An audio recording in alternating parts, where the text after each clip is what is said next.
So winter carp fishing is upon us, and it's time to look at base layer clothing for keeping warm when you're fishing in winter. Now I've got a Snugpak second Skinz Base Layer Clothing. It's really good. It's synthetic, and in this video we're going to look at merino wool versus synthetic base layers, the pros and cons of each, which is best, and why I chose the synthetic. It's all coming up. Okay, so the advantages of a merino wool base layer, well, there's two really. One, it's warmer than a synthetic, and number two, the wool itself has a naturally occurring substance called keratin in it. Now keratin kills bacteria, which is useful if you're a long session carp angler, because the bacteria in your sweat is what makes you stink. So if you're doing a long session, then merino wool is not going to smell anywhere near as bad. Okay, so they're the two advantages of it. So if you're doing long sessions like 4 or 5 days in winter, then probably a merino wool base layer is the best choice for you. Okay, they're the two main advantages. So what are the disadvantages? Okay, so the disadvantages of merino wool. Firstly, the cost. A quick look on the internet before I started this video, and the base layer long johns and the long sleeve shirt were around about £60 each. So you're looking at plus or minus a few quid, £120 to get a merino wool base layer, which is hellish expensive really compared to the synthetics. Okay, so the other disadvantage of merino wool is it's not very hard wearing.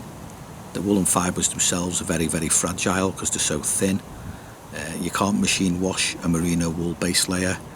It's got to be done by hand, and if you nick it, it gets damaged very easily, so it's not going to last as long.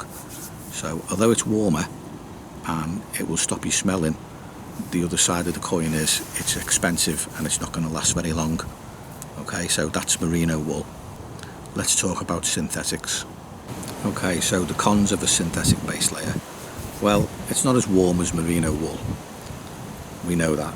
And the other one is it's got no keratin in it, so there's nothing to kill the bacteria in your sweat. So over a long period of time, basically you're going to stink. Okay? No getting away from that. Merino wool's better if you're doing longer sessions. Okay, so they're the two disadvantages of a synthetic base layer. Okay, so the advantages of a synthetic base layer. Well, first off is the cost. Okay, the Snugpak second Skinz base layer that I've got, the long johns and the shirt came in at £35-ish.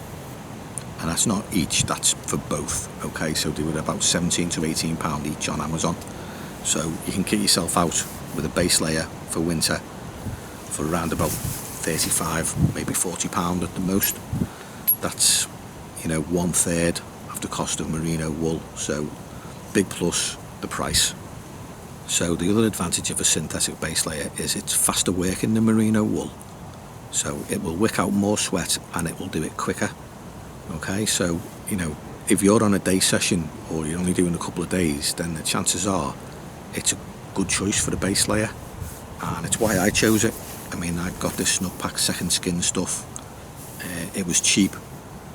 It's hellishly warm. I mean, I've got mine on now and I'm certainly not cold. I wore mine last winter and I've got to say it's absolutely brilliant. You know, it's a lot cheaper than merino wool, and I think it's the best choice of base layer probably for the majority of anglers, because unless you're doing 4 or 5 days on the bank in winter, which most people don't, then the synthetic base layer is probably the best choice for you, and that's why I bought this one, because I'm only a day angler, so this suits me. You know, once it gets a bit smelly, it's in the washing machine at 40 degrees and it's fine. Okay, so having weighed up the pros and cons of merino wool versus synthetic base layers, I chose the synthetic. You know, you might have known I'd do that. This channel's all about saving money, and you know, 35 odd quid, 36 quid for the Snugpak second Skinz synthetic base layer was actually a good bargain, and I've got to say it's been absolutely brilliant for me. You know, I'm not a long session angler, so I don't have to worry about smelling or anything like that. I can just bung it in the wash when it gets a bit whiffy, and I can wash it at 40 degrees. So Snugpak second Skinz base layer is the one I would recommend for your winter carp fishing. Okay, so up here In this corner is waterproofs, fishing waterproofs. You know, everybody needs a good pair. Check them out. And here is a video on winter carp rigs and tactics, and a few cheeky little edges to nick you more bites in winter. Check them both out, and I'll see you in another video soon.